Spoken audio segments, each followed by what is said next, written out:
लाई साथीहरु म चाहिँ आज धेरै दिनपछि पानीपुरीका तल लागिरहेको थिएँ। फाइनली मैले चाहिँ बनाएर खाएँ आफैले हातले घरमा। कस्तो टेस्ट भयो भनेर हतार भइरहेको थियो। खाँदा खाँदा यस्तो मिठो भयो कि मलाई चाहिँ टेस्ट। अनि मैले चाहिँ अब आलु प्लास्टिकमा उसिन्छु, प्लास्टिकमा पानी थोरै हालिदिन्छु।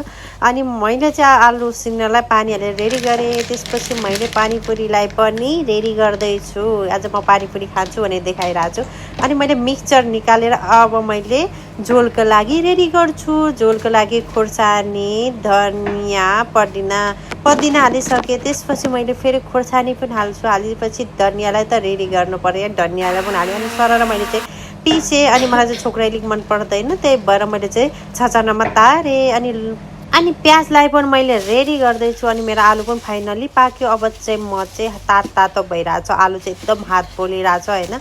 र पनि मैले रेडी गरेर अब चाहिँ मैले वाइवाई चाउचाउ यसमा हाल्छु। यस्तो मलाई मनपर्छ वाइवाई चाउचाउ। अनि मैले सबै रेडी गरिसकेँ मसलाहरू। अनि मैले चाहिँ पानीपुरी फुलाउँदैछु। अब चाहिँ फाइनली गाइज मेरो पानीपुरी पनि भइसक्यो र मैले फुलाउँदै पनि छु।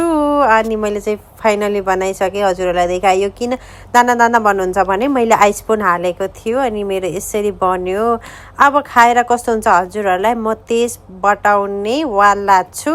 अब मैले टेस्ट गरेपछि भन्छु ल बवाल लाग्यो भनेर। आज त यस्तो मिठो भयो कि म धेरै दिनपछि पानीपुरी खानु मन लागिरहेको थियो। फाइनली बनाएर खाँदा so excited. Thank you so much guys everyone.